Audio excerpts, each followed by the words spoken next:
Welcome back, everybody, to A&M Reviews. It's Muhammad and Adrian, and we're here to review the Netflix original film, Army of the Dead, which is directed by Zack Snyder. I'm going to stop while I'm ahead, and we're just going to give the synopsis. So, after a zombie outbreak in Las Vegas, a group of mercenaries takes the ultimate gamble by venturing into the quarantine zone for the greatest heist ever. So, what did you get from Army of the Dead? So, first off, I think Netflix, we've seen this before, is getting pretty good at making pretty realistic movies, feeling like there's something that were released in theaters. And this definitely gave those same vibes. This could have been a summer release, not a blockbuster film, but, something midsummer coming out just to fill the gaps between all the big movies coming in. Insert your random action zombie apocalyptic movie. And you got this. It's decent. I think I don't know if I consider it. It's more like a comedy action film, somewhere in that niche.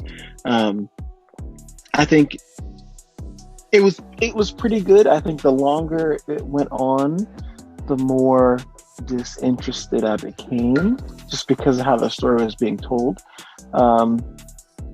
But I mean, it was okay. I think it's worse than okay. Worse. This movie's okay. Not good. Yeah, this is a bad movie. Oh. This is a really bad movie, and it starts out so dumb. I mean, just I guess classic Zack Snyder. He is all about the look of a movie and not the concept and depth to a movie. And this has got his name all over it, with a constant overabundance of lens blurs, just ridiculous. Like, you don't need this all the time. It's like slow motion for him in Justice League. Yeah. I don't know if you caught that, but I mean, it's actually hard to not see. Yeah, no, there's a lot of that. A lot of... You can't get past it. No, you can't get past it. Some of it's a little cheesy at some points. It's fairly predictable. Some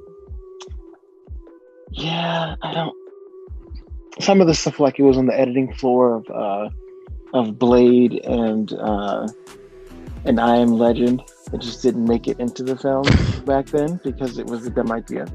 Or it looked a little odd.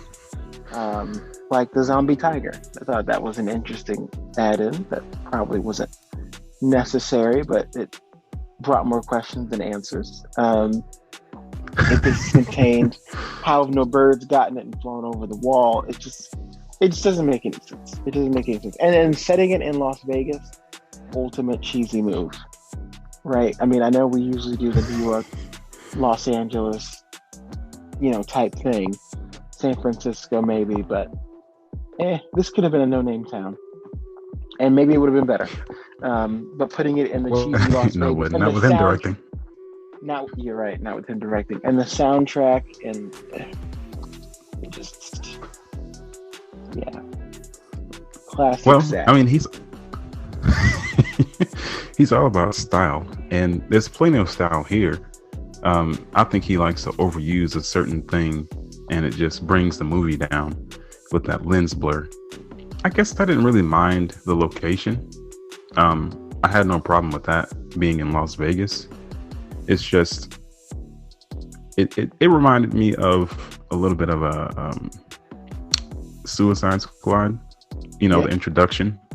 Right at the beginning of the movie, you have this long drawn out kind of action sequence of what's going on in Las Vegas. I mean, it looks nice. I guess the music is pretty good.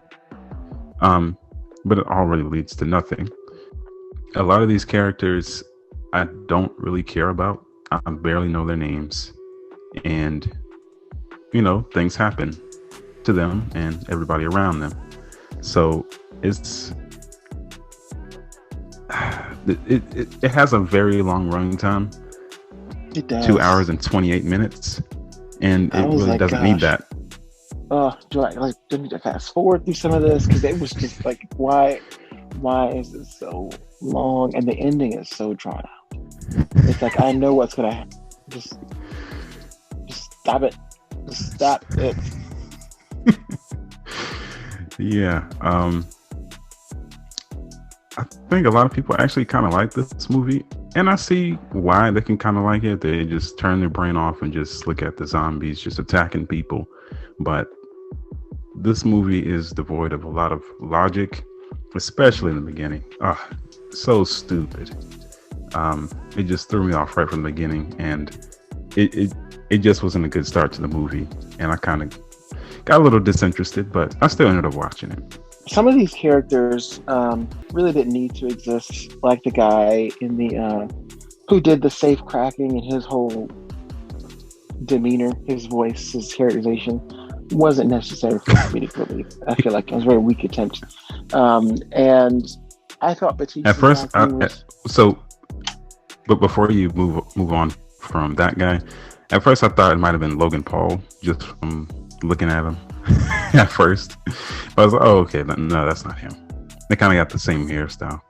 I guess I see that they're both blonde, but I wouldn't. He's not as funny, and I didn't think this guy was that funny. No, but okay, yeah. But I think Batista's acting was pretty good throughout, up until the very end. Then it was just too dramatic. I thought it was stale. He works best as Drax from any of the characters that I've seen him play. So a complete joke. He can't be a serious actor whatsoever. No, he can't. I can't take him seriously. He had a serious name. His name was Scott Ward. Can't get more serious than that. Well, I mean, his daughter walked all over him, so it wasn't that serious. That's true. I was like, this is too easy. Like, I was with the rest of the team on that one. I was like, what is he doing? Thanks for watching. And if you would like to be featured on our podcast, make sure to click the link in the description.